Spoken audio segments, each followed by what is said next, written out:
بہت سارے لوگ یہ گلہ شکوہ کر رہے تھے کہ علی بھائی آپ جب بھی آتے ہیں لائیو تو بہت سارے کمنٹس جو ہیں وہ اسکپ کر دیتے ہیں، کسی سے بات وغیرہ بھی نہیں کرتے اور آنسر وغیرہ بھی نہیں کرتے. یا یقین کرو، میرا دل کرتا ہے میں اپنی سانسیں آپ لوگوں کو دے دوں، لیکن آپ کی جو فکر ہے نا مجھے، وہ یہاں پر ہے ٹاپ پہ. مطلب بات کرنا اور نہ کرنا وہ ایک الگ میٹر ہے، لیکن جو چیز میں سمجھانا چاہ رہا ہوتا ہوں نا، وہ میری دل سے یہ کوشش ہوتی ہے کہ وہ آپ کو سمجھ آ جائے. اور اسی وجہ سے میں آپ لوگوں کا زیادہ وقت نہیں لیتا اور پوائنٹ ٹو پوائنٹ بات کر کے آپ کو سمجھا کے آپ کی کنفیوژنس کو دور کر کے بس چلا جاتا ہوں.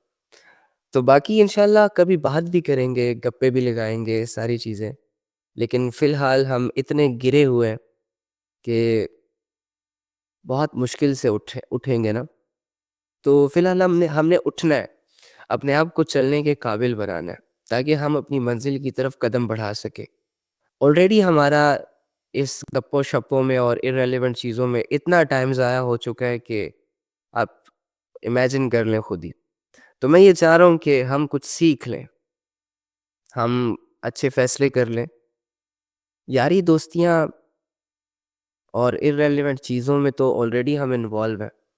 قرآن ہم سے مس ہو رہا ہے، حدیثیں ہم سے مس ہو رہی ہیں، حکمتیں ہم سے مس ہو رہی ہیں. ہمارے زندگی کا جو مین پرپز ہے، اللہ کا تعلق ہے، وہ ہم سے مس ہو رہا ہے. تو اس وجہ سے یار اینی ہاؤ میں بھی انشاءاللہ اس کی کوشش کروں گا کہ میں آپ لوگوں سے بات بھی کر سکوں. لیکن اس کا یہ مطلب نہیں ہے کہ میں آپ سے بات کرنا نہیں چاہتا. دل سے کرنا چاہتا ہوں، سب سے کرنا چاہتا ہوں. ٹھیک ہے، آپ لوگ میرے بھائی ہیں، آپ لوگ میری بہنیں ہیں. میں نے آپ لوگوں کو کبھی بھی اپنے لوگوں سے کم نہیں سمجھا. اگر آپ اس دنیا میں شیطان اور نفس کی ماننے آئے ہیں تو زیادہ سے زیادہ آپ کیا کر لیں گے؟ زنا کر لیں گے، چوریاں کر لیں گے، قتل و غارت کر لیں گے، بڑے سے بڑا گناہ، بڑی سے بڑی بے حیائی، بڑی سے بڑی گمراہی. کتنا فائدہ دے سکتے ہیں ایک انسان کو؟ زیادہ سے زیادہ نفس اور شیطان کی غلامی میں زیادہ سے زیادہ امیر ہو جاؤ گے، لڑکیوں کا مجمع اکٹھا کر لو گے، مشہور ہو جاؤ گے. جس طرح گناہوں کی لذت بہت تھوڑی ہوتی ہے نا، اسی طرح غلط راستوں پر چلنے سے جو کامیابی ہاتھ آتی ہے نا، اس کی مدت بھی بہت کم ہوتی ہے. جس طرح لذت ختم ہو جاتی ہے، اسی طرح وہ تمام کامیابیاں، وہ تمام شہرتیں، وہ تمام عزتیں بھی ختم ہو جاتی ہیں جو گناہوں، بے حیائیوں اور نافرمانیوں کی وجہ سے انسان اویل کرتا ہے. تو یار آپ کا کام اللہ کو راضی کرنا ہے، آپ کا کام عبادت کرنا ہے، آپ کا کام نبی صلی اللہ علیہ وآلہ وسلم کی ایفرٹس کی لاج رکھنا ہے. کیا ہمارے نبی اس لیے روئے تھے؟ کیا ہمارے نبی نے اس لیے پتھر کھائے تھے؟ کیا ہمارے نبی صلی اللہ علیہ وآلہ وسلم نے اس لیے لوگوں کی باتیں سنی تھی کہ اس کی امت یہ سب کرے جو ہم کر رہے ہیں، جس کے امتی ہونے کا ہم دعویٰ کرتے ہیں؟ کیا اس نبی نے ایسی امت کی خواہش کی تھی کہ جو امت اللہ اور اس کے رسول کے نام پر لوگوں کو دھوکہ دے رہی ہے، کلمے کا لباس پہن کر ہر وہ کام کر رہی ہے جس سے پوری دنیا میں کلمہ بدنام ہو، مسلمانوں کی پہچان، مسلمانوں کی شناخت بگڑ جائے؟ جس اسلام کی خاطر صحابہ کی زندگیاں داؤ پر لگ گئی، جس اسلام کی خاطر صحابہ کے بچوں کو قتل کیا گیا، نبی صلی اللہ علیہ وآلہ وسلم کو باتیں سننی پڑی، نبی صلی اللہ علیہ وآلہ وسلم جیسی ہستی کو ظلم سہنے پڑے، اپنی نسلوں کو شہید کروا دیا. اس اسلام کو ہم جب اپنے ہاتھوں سے، اپنی قوتوں سے، اپنے گناہوں سے جب بدنام کر رہے ہوتے ہیں تو کیا ہمارا دل ذرا سا بھی نہیں درستا؟ ذرا سا بھی ڈر پیدا نہیں ہوتا اس دل میں؟ تو یار اللہ کو راضی کرے. اللہ کے بندو، کیوں اپنا ٹائم ویسٹ کر رہے ہو؟ کیوں اپنے آپ کو گرا رہے ہو؟ How to be consistent in 5 time prayers. Okay, دیکھیں 5 وقت کی نماز کے جو مسئلے چل رہے ہیں امت کو، آئی ڈونٹ نو وائی انہوں نے اس کو اتنا سر پہ سوار کیا ہوا ہے. حالانکہ یہ تو آپ کی بیسک ہے، حالانکہ یہ تو ایسی چیز ہے کہ جو 12 سال کا جو بچہ ہے نا، اسے بس 5 وقت کی نمازیں اور یہ ساری چیزیں، قرآن کو پڑھنا، سمجھنا، یہ ساری چیزیں کلیئر ہونی جانی چاہیے تھی.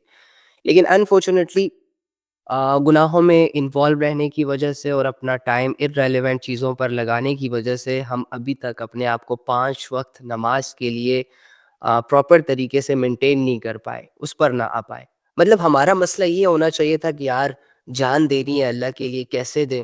ہمارا مسئلہ یہ ہونا چاہیے تھا کہ یار اللہ دل میں نہیں آ رہا، معرفت اس کی نہیں ہے، اللہ سے کنیکشن نہیں جڑ رہا، اللہ رب العزت سمجھ نہیں آ رہے، قرآن کی آیتیں نہیں سمجھ آ رہی، اور میرا جو پولیٹیکل افیئر جو پوری دنیا میں ڈسٹرب ہے مسلمانوں کا اسپیشلی، اسے کیسے ٹھیک کرنا ہے، اور اس کے علاوہ یار فلسطین کے ساتھ کیسے کھڑے رہنا ہے، مطلب جو بڑے بڑے مسئلے ہیں نا جو آج کل چل رہے ہیں، اسی وجہ سے وہ اگنور ہو رہے ہیں، کیونکہ ہمارا رجحان بہت چھوٹی چیزوں پر ہے۔ ہم اگر مسئلہ کہتے بھی ہیں نا تو بہت چھوٹی چیزوں کو مسئلہ سمجھ کر اور اچھا خاصا خود کو ڈسٹرب کر رہے ہیں، اور پھر جب ہمیں پتہ ہوتا ہے کہ یار ایک چیز ہمارے اندر کمی کوتاہی ہے، ہمیں پتہ ہوتا ہے یار کہ ایک چیز میری کمزوری ہے، اس کو پورا کرنے کے بجائے اس کے معاملے میں کنفیوز ہو جاتے ہیں، جیسے کہ اب یہ 5 وقت کی نماز کا مسئلہ ہے، ابھی تک یار 80% امت جو ہے وہ 5 وقت کی نماز پہ نہیں آ رہی، جو بیسک ہے، جو بنیاد ہے، آپ خود ہی سوچیں، جو آپ کی پہچان ہے، جو ریپرزینٹ کرتی ہے انسان کو کہ یار میں نماز پڑھنے والا ہوں، میں اللہ کے سامنے جھکنے والا ہوں۔ اچھا کافر جو ہے نا اور جو مشرک جو ہے وہ غیر اللہ کی عبادت کر رہا ہے، غیر اللہ کے لیے نماز پڑھ رہا ہے، ہم سے پہلے اٹھتے ہیں، بتوں کے سامنے جھک رہا ہے، سجدے بھی کر رہا ہے، قیام بھی کر رہا ہے، دعائیں بھی کر رہا ہے، لیکن ایک مسلمان کی حالت یہ ہے کہ وہ ابھی تک 5 وقت کی نماز کو پراپر طریقے سے پڑھ نہیں پا رہا اللہ کے لیے۔ پوچھتے رہتے ہیں لوگ کہ ہم گناہوں کو چھوڑنا چاہتے ہیں لیکن نہیں چھوڑ پاتے، وہ گناہ ہماری عادت بن چکی ہے۔ اگر آپ واقعی میں اپنے گناہوں کو چھوڑنا چاہتے ہیں تو آپ کو 5 چیزوں کو 5 سٹیپس کو فالو کرنا ہوگا، یعنی جو فرسٹ سٹیپ ہے آپ کو گناہوں کو چھوڑنے کے لیے جو فالو کرنا پڑے گا وہ یہ ہے کہ جس گناہ میں آپ انوالو ہیں اور جو گناہ آپ سے ڈیلی بیسس ہوتا رہتا ہے اور آپ اس کو چھوڑنا چاہتے ہیں، اس گناہ کو چھوڑنے میں آپ کی نیت یہ ہونی چاہیے کہ یار یہ جو گناہ مجھ سے ہو رہا ہے اس کو میں نے چھوڑنا ہے۔ کیوں چھوڑنا ہے؟ کیونکہ اس میں اللہ کی نافرمانی چھپی ہے، اور میں اس دنیا میں اللہ کے لیے زندگی گزارنے آیا ہوں، نہ کہ اپنے گناہوں سے اپنی دنیا کی اور آخرت کی زندگی برباد کرنے آیا ہوں۔ پہلے تو آپ کی یہ نیت ہونی چاہیے کہ میں ایک گناہ کو چھوڑ رہا ہوں، اس کا ریزن یہ ہے کہ اس کی وجہ سے میری دنیا اور آخرت کی زندگی برباد ہو رہی ہے، اللہ کی نافرمانی ہو رہی ہے، لہٰذا یہ چیزیں میرے ساتھ سوٹ نہیں کرتی، اس لیے اس گناہ کو چھوڑنا میرے لیے بہت ضروری ہے۔ سیکنڈ سٹیپ ہے، جو گناہ آپ ڈیلی بیسس پہ کرتے ہیں، جو گناہ آپ سے ڈیلی بیسس پہ ہوتا ہے، اس کا فائدہ اور نقصان دونوں آپ کے سامنے ہونے چاہیے۔ اکثر اوقات ہم جب گناہ کرتے ہیں تو گناہ سے جڑے فائدے تو نظر آتے ہیں، لذت تو نظر آتی ہے، لیکن اس سے جڑا وہ نقصان ہمیں نظر نہیں آ رہا ہوتا جو بعد میں ہمیں تباہ کر دیتا ہے۔ اب لیٹ سپوز جیسے کہ ڈرگز ہیں، تو ڈرگز میں شروع میں انسان کو لذت محسوس ہوتی ہے، فائدہ نظر آ رہا ہوتا ہے کہ جی کر لیتے ہیں، لے لیتے ہیں، جس کی وجہ سے تھوڑا سکون فیل ہوگا۔ اب وہ ڈرگز میں اسے سکون تو نظر آ رہا ہے، لیکن وہی ڈرگز اور ڈیلی بیسس پہ اس کی ڈوز جو وہ لیتا ہے، اس ڈرگ سے جو اس کی زندگی برباد ہو جاتی ہے بعد میں، وہ ایکچولی میں نظر نہیں آ رہا ہوتا۔ اسی طرح انسان ہر گناہ کے تھوڑے سے فائدے کو سامنے رکھ کر گناہ کرتا ہے، تھوڑی سی لذت کو سامنے رکھ کر، تھوڑی سی لذت کو سوچ کر وہ گناہ کر گزرتا ہے، وہ بار بار کرتا چلا جاتا ہے، اور بار بار کرنے کی وجہ سے وہ گناہ اس کی زندگی برباد کر دیتا ہے، اس کا سکون اس سے چھین لیتا ہے، اور اسے در بدر کی ٹھوکریں کھانی پڑتی ہے۔ پھر ہر بندہ ڈفرنٹ گناہوں میں انوالو ہے، میرا ایک الگ گناہ ہوگا تو آپ کا ایک الگ گناہ ہوگا، میرے اپنے گناہوں سے میری زندگی برباد ہو رہی ہوگی، اور آپ کے اپنے گناہ سے آپ کی زندگی برباد ہو رہی ہوگی۔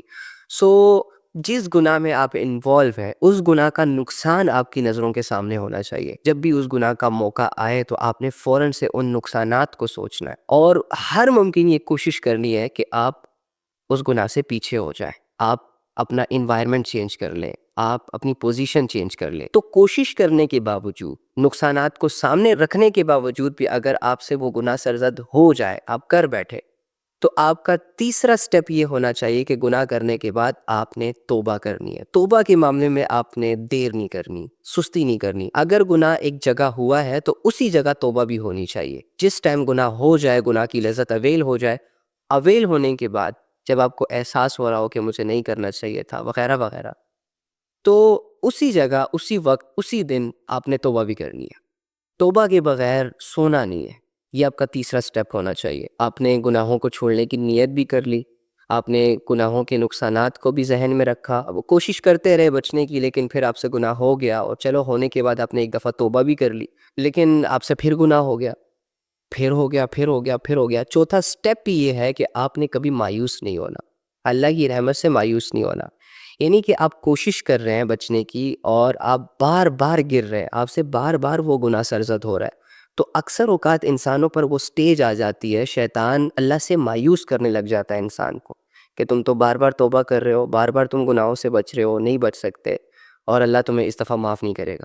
سو آپ نے اپنے دل کو یہ یقین دلانا ہے کہ میں اگر ایک دن میں 50 مرتبہ بھی ایک ہی گناہ کروں تو میں 50 دفعہ توبہ کروں۔ 50 دفعہ اگر گناہ کیا ہے ایک دن میں تو آپ کی توبہ بھی 50 دفعہ ہونی چاہیے، بغیر یہ سوچے سمجھے کہ پتہ نہیں اللہ معاف کرے گا کہ نہیں کرے گا۔ او بھائی کرے گا، جو فرشتے آپ کے گناہ لکھ رہے ہیں نا، وہ فرشتے آپ کا توبہ بھی لکھیں گے۔ اللہ رب العزت اگر آپ سے گناہوں کا پوچھے گا تو اللہ رب العزت آپ کو توبہ کا ریوارڈ بھی دے گا۔ تو جس طرح 50 دفعہ گناہ کرنے سے آپ کے اعمال نامے میں 50 گناہ لکھے گئے ہیں، اسی طرح 50 دفعہ توبہ کرنے سے 50 مرتبہ آپ کے گناہ صاف بھی ہوئے ہیں، ریموو بھی ہوئے ہیں۔ تو یہ یقین آپ کو ہونا چاہیے۔ وہ ایک حدیث میں آتا ہے کہ اللہ کا معاملہ انسان کے ساتھ ویسا ہی ہوتا ہے جیسے انسان کا اللہ پہ گمان ہوتا ہے۔ تو یہ گمان رکھے کہ اگر اللہ سے میں 1000 مرتبہ بھی توبہ کروں گا تو اللہ رب العزت میری توبہ کو قبول کرے گا۔ اگر آپ لوگ اس معاملے میں کنفیوز ہو گئے، اگر آپ لوگوں نے ان چیزوں کا یقین نہ کیا، تو پھر عین ممکن ہے کہ شیطان آپ کو مایوسی کی طرف لے جائے، عین ممکن ہے کہ شیطان آپ کو اللہ کی رحمت کا دھوکہ دے دے، عین ممکن ہے کہ شیطان آپ کے دل میں وسوسوں کے ذریعے سے گناہ کرنا تو نہ چھڑوائے لیکن توبہ کرنا چھڑوا دے۔ سو آپ نے توبہ کرنا نہیں چھوڑنا۔ اور پانچواں مرحلہ یہ ہے کہ آپ نے دعاؤں کے ذریعے سے اللہ سے کنیکٹ ہو جانا ہے۔ یعنی اگر آپ اچھے ہو، برے ہو، ڈزنٹ میٹر، آپ نیک ہو، آپ ولی ہو، جو بھی ہو، دعاؤں کا سلسلہ نہیں ٹوٹنا چاہیے۔ آپ کوشش بھی کر رہے ہو، آپ نیت بھی کر رہے ہو، آپ توبہ بھی کر رہے ہو، ہر طرح، لیکن اس کے باوجود ایک گناہ آپ کی جان نہیں چھوڑ رہا۔ ایک گناہ میں آپ اس لیول میں انوالو ہو گئے ہو کہ آپ کے 1000 کوششوں کے باوجود بھی وہ گناہ آپ کی جان نہیں چھوڑ رہا، تو آپ کو اللہ کے پاس جانا ہوگا، آپ کو ہاتھ اٹھانے ہوں گے، آپ کو سجدے کرنے ہوں گے، آپ کو اللہ سے مانگنا ہوگا، اللہ سے اس معاملے میں بات کرنی ہوگی، ڈسکشن کرنی ہوگی کہ اے اللہ تو دیکھ رہا ہے نا کہ میں کتنا پریشان ہوں، اور میری پریشانی کی وجہ یہ ہے کہ میں گناہ کرتا ہوں، لیکن دوسری جانب آپ کو یہ بھی پتہ ہے کہ اللہ میں اس گناہ کو چھوڑنا چاہتا ہوں، اور میں کوشش بھی کر رہا ہوں، مسلسل کوشش کر رہا ہوں، لیکن میری مسلسل کوششوں کے باوجود بھی اے اللہ میں اس گناہ کو نہیں چھوڑ پا رہا۔ تمام انسانیت کے دل آپ کے قبضہ قدرت میں ہے۔ اے اللہ اگر آپ ایک کن کہہ دیں، اے اللہ اگر آپ ایک فیصلہ کر دیں تو میرا دل بدل سکتا ہے، میرے عادات بدل سکتے ہیں۔ اے اللہ میں آپ سے ہدایت کا طلبگار ہوں، اے اللہ میں اپنی کمزوریوں کی درخواست لے کر آیا ہوں وغیرہ۔ تو آپ نے پھر اللہ سے رابطہ کرنا ہوتا ہے۔ جس چیز میں آپ بے بس ہو جاتے ہو، جو چیز آپ کے لیے چھوڑنا یا اویل کرنا مشکل ہو جاتی ہے، تو پھر آپ کو اس ذات کے پاس جانا پڑتا ہے جس کے لیے امپاسبل بھی پاسبل ہے۔ تو یہ 5 سٹیپ اگر آپ فالو کریں گے تو انشاءاللہ گناہوں سے بہت جلد ہی چھٹکارا حاصل کر لیں گے، اور جب تک آپ گناہوں سے نہیں نکلیں گے تب تک آپ نیکیاں نہیں کر پائیں گے، یا بہت سارے ایسے گناہ ہوتے ہیں جو آپ کی نیکیوں کو ضائع کر دیتے ہیں، تو آپ نیکیوں کا سامان اپنے اعمال نامے میں جمع نہیں کر پائیں گے۔ لہٰذا گناہوں کو چھوڑنا، نافرمانیوں کو اور بغاوتوں سے نکلنا ہمارے لیے بہت ضروری ہے۔ پاک صاف ہو کر عبادت کا جو مزہ ہے وہ گندا بندہ رہنے میں نہیں ہے۔ میری جان تم میدان جنگ میں ہو، جنگ لڑ رہے ہو، ایک طرف شیطانی وسوسے تو دوسری طرف قرآن کی آیتیں۔ چوائس از یورس کہ تم کس سے اپنا ہتھیار بناتے ہو۔ شیطانی وسوسوں میں آ کر ان کو اپنا ہتھیار بنا کر قرآن کی آیتوں سے لڑنے جاتے ہو، یا قرآن کی آیتوں کو اپنا ہتھیار بنا کر ان پر یقین کر کے شیطانی وسوسوں سے لڑنے جاتے ہو۔ پھر جیت کس کی ہوگی یہ آپ کو آپ کا ضمیر بتا دے گا۔ جب بھی شیطانی وسوسے اور اللہ کی آیتیں آپس میں ٹکرائیں گی، جیت اللہ کی آیتوں کی ہونی ہے۔ جب بھی شیطانی لشکر اور اللہ کے لشکر کا ٹکراؤ ہوگا تو جیت اللہ کی ہوگی۔ بٹ چوائس از یورس کہ تم اپنی مرضی سے کس لشکر میں شمولیت اختیار کرتے ہو۔ خدا کا واسطہ ہے بس کر دو۔ سمجھانے والے سمجھا سمجھا کے تھک چکے ہیں آپ لوگوں کو۔ لوگوں نے آپ کو پکڑ پکڑ کر اللہ کی آیتیں سنائی ہیں۔ اب یہ آپ کی کمزوری ہے کہ آپ اس پر یقین نہیں کر رہے، اپنے لیے اللہ کا راستہ انتخاب کرنا مشکل سمجھ رہے ہیں، اور شیطانی راستوں پر چل کر لذتوں میں گھرے اپنی زندگیوں کو برباد کر رہے ہیں۔ جاگیں، یہ جاگنے کا وقت ہے، سیریس ہو جائے۔ یہ رولے رپے کی بچگانہ زندگی آپ کے ساتھ سوٹ نہیں کرتی۔ آپ عاقل ہیں، بالغ ہیں، اب قیامت کے دن جو سوال حضرت علی سے حضرت عمر رضی اللہ تعالیٰ عنہ سے ہوگا وہی سوال آپ سے ہوگا. آپ کی زندگیوں کا پوچھا جائے گا، جوانیوں کا پوچھا جائے گا، علم کا پوچھا جائے گا، عمل کا پوچھا جائے گا، دولتوں، شہرتوں، لوگوں کے حقوق، ان ساری چیزوں کا آپ سے پوچھا جائے گا. آپ کیسے غفلت کر سکتے ہیں؟ کیسے خود کو سستیوں کے حوالے کر سکتے ہیں؟ کیسے آپ ان لوگوں کے ساتھ شامل ہو سکتے ہیں جو لوگ اپنی زندگیوں کے ساتھ سیریس ہی نہیں ہیں، جنہوں نے اپنی زندگیوں کو کھیل تماشا بنایا ہوا ہے، اور شیطان نے ان کو اتنا اندھا کر دیا ہے کہ جسموں سے کپڑے اتار کر لوگوں کے سامنے آنا اپنا ٹیلنٹ سمجھ رہے ہیں، اپنا ہنر سمجھ رہے ہیں، اپنی عزت سمجھ رہے ہیں. دنیا نے کال پر بات کرنے کو محبت کا نام دیا ہوا ہے، گھر والوں سے چھپ چھپا کے ملنے کو محبت کا نام دیا ہوا ہے. یہاں تک کہ کچھ باولے قسم کے لوگ اپنی ڈیزائرز کو پورا کرنے کے لیے جسم سے کپڑے اتارنے کی ڈیمانڈ کرتے ہیں اور اس کو محبت کا نام دیتے ہیں.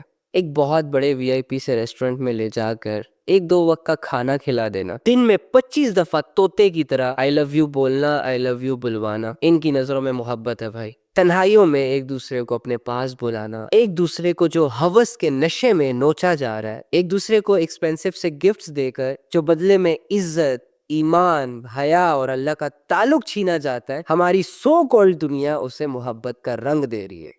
محبت کرنے کے لیے اس دنیا میں ایگزسٹ ہونا بھی ضروری نہیں ہے. محبت تو چہرہ بھی نہیں دیکھتی. مجھے بتاؤ کہ نبی صلی اللہ علیہ وآلہ وسلم کو تم سے محبت تھی کہ نہیں؟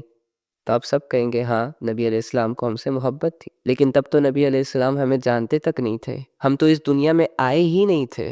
تو پھر کیوں ایک شخص امت کی محبت میں راتوں کو اللہ کے سامنے رویا کرتا تھا؟ یعنی اس چیز سے یہ ثابت ہوتا ہے کہ محبت وجہ بنتی ہے انسان کو اللہ کے عذاب سے بچانے کی. ہماری ساری محبتیں جو آج کل دنیا میں سوشل میڈیا پر چل رہی ہے، یہ محبتیں تو ہمیں جہنم کا مستحق بنا رہی ہے، ہمارے گناہوں میں اضافہ کر رہی ہے. سیدھے راستے پر لانے کے بجائے جو لوگ سیدھے راستے پر ہوتے ہیں ان کو بھی بگاڑ رہی ہے. یہ سارے کام جو ہے نا، یہ محبت کے نہیں ہیں، یہ ہوس کے ہوتے ہیں، یہ نفس کے ہوتے ہیں. نفس چاہتا ہے کہ انسان ذلیل ہو جائے، شیطان چاہتا ہے کہ ایک انسان اللہ کی نظروں میں گر جائے، اس کی آخرت خراب ہو جائے. لہٰذا وہ دنیا کے اپوزٹ جینڈرز کے جھانسے دے کر ایک انسان کو دنیا کی شان و شوکت، دنیا کی رنگینیوں، دنیا کے مزوں میں لگا کر آخرت سے غافل رکھنا چاہ رہا ہوتا ہے. جو ریئل محبت ہوتی ہے نا، وہ انسان کی اسٹرینتھ بنتی ہے، وہ انسان کو دنیا سے لڑنا سکھاتی ہے. ہماری محبتیں تو ہمیں زندہ لاش بنا رہی ہے. لڑکی بھی بیٹھی ہوئی ہے کمرے میں، میسج پہ میسج کیے جا رہی ہے اور ہنس رہی ہے، امی آوازیں دے رہی ہے، کوئی پرواہ نہیں. کیریئر خراب ہو رہا ہے، کوئی پرواہ نہیں. اسی طرح سارے نوجوان لڑکے جاگتی آنکھوں سے سوئے ہوئے ہیں. 10 لوگوں میں بیٹھا ہوا شخص اپنی دنیا میں غائب ہے. ان کو اپنی تباہی نظر ہی نہیں آ رہی. یہ روزانہ جو اپنا وقت ضائع کرتے ہیں، کوئی فکر ہی نہیں ہے. مجھے بتاؤ، جس معاشرے کے لڑکوں اور لڑکیوں کا ایسا سینس آف ہیومر ہو، اس معاشرے نے کیا ترقی کرنی ہے دنیا میں یا آخرت میں؟ جو اصل محبت ہوتی ہے نا، وہ گھر کی 4 دیواری پرووائڈ کرتی ہے، وہ ایک دوسرے کی عزت سکھاتی ہے، وہ مرد پر بھی ذمہ داریاں ڈالتی ہے اور عورت کو بھی ذمہ دار بناتی ہے. لیکن یہ جو محبت کے نام پہ نفس اور ہوس کے تماشے چل رہے ہیں نا، ان تماشوں میں انسان اپنے جسم سے کپڑے تک اتار دیتا ہے اور اس کو پتہ تک نہیں چلتا. اپنی حیا کے سودے کر لیتا ہے، اللہ رب العزت کی لمٹس کو کراس کر لیتا ہے، اپنی آخرت کو تباہ و برباد کر کے چھوڑ دیتا ہے، یہاں تک کہ مرنے کے بالکل قریب ہو جاتا ہے لیکن ریئلائز نہیں ہوتا. تو خدا را اپنی جانوں پر یہ ظلم کرنا چھوڑ دے. ابھی اللہ کا ایک فیصلہ ہوا نا کہ آ جاؤ میرے پاس، تو تمہارے جانو مانو کو خبر بھی نہیں ہونی اور تم نے 6 فٹ زمین کے نیچے اتر جانا ہے. اور تمہارے جانے کے بعد جو زندہ بچ گیا ہوگا نا یا بچ گئی ہوگی، اس نے کسی اور کے ساتھ مصروف ہو جانا ہے. آج اگر مردوں میں غیرت ختم ہو رہی ہے، عورتوں میں حیا ختم ہو رہی ہے، تو اس کا سب سے بڑا ریزن یہ دنیا کی سو کالڈ محبتیں ہیں. یہ جسموں اور شکلوں کے پیچھے بھاگ. کتنے ایسے لوگ ہیں جنہیں موبائل کے ذریعے سے شیطان آنکھوں کا نشہ کروا رہا ہے اور اس کی وجہ سے ان کے دماغ ضائع ہو چکے ہیں اور ان کی عقلیں سن ہو چکی ہیں. گندگی میں منہ مار مار کر وہ اپنے ضمیر کو مارتے چلے جا رہے ہیں، اپنے ایمانی کیفیتوں کا سودا کر رہے ہیں. سارے 2-4 سیکنڈ کی لذتوں نے ایسا گھیرا ہے نا ہمارے نوجوانوں کو کہ ان کی روحانیت کو تباہ و برباد کر کے رکھ دی ہے. بچوں کو ماں باپ کا باغی بنا دیے، ماں باپ کو بچوں کا ہوش نہیں ہے. بہت ساری لڑکیوں کو شیطان نے سنہرے خواب دکھائے جس کی وجہ سے انہوں نے اپنے سروں سے دوپٹے تک اتار دیے. غلیظ اور بری چیزوں کو اتنا خوشنما بنا دیا گیا کہ اب ہم برائی کو برائی نہیں سمجھتے. اور نیکی کو اتنا مشکل کر دیا گیا کہ نیکی کی کوشش سے پہلے ہی یہ ڈیسائیڈ کر لیتے ہیں کہ ہم نہیں کر سکتے. تم کیسے نہیں کر سکتے؟ وہ کام جس میں اللہ رب العزت کی مدد تک نہیں ہے تمہارے ساتھ، بڑے سے بڑا گناہ تم بغیر کسی سے مشورہ کیے، بغیر کسی کی مدد لیے کر گزرتے ہو، اور وہ نیکی جس میں اللہ رب العزت کی مدد انسان کے ساتھ ہوتی ہے، جس میں لوگوں سے چھپنا تک نہیں پڑتا، انفیکٹ لوگ اپریشیٹ کرتے ہیں، ان اعمال کے بارے میں اور آپ کہیں کہ یہ مشکل ہے، سینس ہی نہیں بنتی. کچھ گناہ تو ایسے ہوتے ہیں کہ جب انسان سے وہ گناہ سرزد ہوتے ہیں تو یہ زمین اللہ سے کہتی ہے کہ اللہ اجازت دے اس بندے کو میں اپنے اندر لے لیتا ہوں. اور کچھ گناہ تو ایسے ہوتے ہیں جو انسان کو بالکل جہنم کے کنارے تک لے جاتے ہیں، جبکہ کچھ گناہ ایسے ہوتے ہیں جو انسان کو اپنی نظروں میں گرا دیتے ہیں. تو گناہوں سے بہت بڑا لاس ہوتا ہے ہمارا. آپ صرف گناہوں کے مزے کو نہ دیکھیں، گناہوں کی کامیابی کو نہ دیکھیں، گناہوں کے نقصان کو بھی کبھی کبھار سامنے رکھ کر سوچا کریں. اینی جب بھی آپ اپنے حق میں ایسا کوئی ظلم کریں تو اس کے بعد اللہ کے پاس جایا کریں، اللہ کو منایا کریں. زمین کے جس ٹکڑے پر آپ سے گناہ ہو اسی ٹکڑے پر توبہ بھی کیا کرے. جس جگہ آپ سے گناہ ہو اسی جگہ اللہ سے توبہ کرے. جس دن آپ سے گناہ ہو اس دن اللہ سے توبہ کرے، تاکہ کل قیامت کے دن جب یہ زمین آپ کے گناہوں کی گواہی دے گی نا تو ساتھ میں یہ بھی کہے کہ اللہ کچھ دیر بعد اس نے توبہ بھی کی تھی. اور اللہ جب دیکھتا ہے کہ یہ واقعی معافی کا طلبگار ہے، یہ واقعی اس گناہ کے بوجھ کو اٹھا نہیں پا رہا، اس کی وجہ سے اس کی ساری زندگی ڈسٹرب ہے، تو اللہ اس کے گناہوں کو معاف کر دیتا ہے. اور گناہ سے توبہ کرنے والا ایسا ہے جیسے اس نے کبھی وہ گناہ کیا ہی نہ ہو. ہماری غلطی یہ ہے، ہمارا سٹریس یہ ہے کہ ہم گناہ تو کرتے ہیں، جو کہ بری بات ہے، نہیں کرنی چاہیے، کیونکہ اس کی مثال اپنے پیروں پر خود کلہاڑی مارنے کے برابر ہے. لیکن چلو گناہ ہو گیا، انسان ہے، ہو جاتا ہے. اس کی بڑی غلطی یہ ہے کہ گناہ کرنے کے بعد یہ توبہ نہیں کرتا. توبہ نہ کرنے کی وجہ سے انسان کی زندگی ڈسٹرب رہتی ہے. آپ کو بزنس میں لاس ہوا اور کسی اپنے نے آ کر آپ کا وہ لاس ریکور کر دیا تو آپ کا غم ہلکا ہو جائے گا، آپ اپنے لاس کو بھول جائیں گے. لیکن اگر وہ لاس کسی نے ریکور نہ کیا تو وہ غم مہینوں تک آپ کے ذہن میں گھومتا پھرتا رہے گا، اور اس غم کی وجہ سے آپ کی زندگی ڈسٹرب ہو جائے گی. کھانا کھاتے ہوئے بھی یاد آئے، نہ کسی سے پراپر طریقے سے بات کرو گے، نہ کچھ، سارا دن بس سوچتے رہو گے. یقین مانیں گناہوں کو اور بے حیائیوں کو کرنے کے بعد آپ اپنے ایمان کا بہت بڑا لاس کرتے ہیں. تو میرے بھائیوں اور میری بہنوں، اپنی جانوں پر تھوڑا سا رحم کر لو. نفس کے تقاضوں کو پورا کرنے میں اتنے مدہوش اور اتنا پاگل ہونے کی ضرورت نہیں ہے کہ آگے پیچھے کا نہ سوچو، بس جو دل میں آئے وہ کرتے پھرو. حلال حرام کی تمیز ہی نہ ہو، جائز ناجائز کی پرواہ ہی نہ ہو، بس دنیا جو دکھائے اس کے پیچھے بھاگتے پھرتے رہو. نہ اپنی زندگیوں کو اسلام سے جوڑو. واللہ یہ اسلام آپ کے چہروں پر، آپ کے جسموں پر اتنا سوٹ کرتا ہے نا کہ اس کا کوئی جواب نہیں ہے. اللہ نے پسند کی ہے آپ کے لیے اسلام والی زندگی. مجھے بتائیں، اللہ کی چوائس میں کسی طرح کی کوئی کمی ہو سکتی ہے؟ جو فاتر ہے، حکمتوں کا مالک ہے، قدرتوں کا مالک ہے، جس نے پوری دنیا کو شعور دیا. دنیا کے پاس بہت چھوٹا سا دماغ ہے. دنیا کے دماغوں نے جو فیصلے کر رکھے ہیں نا، ان کے پاس بہت تھوڑا سا ایکسپیرینس ہے.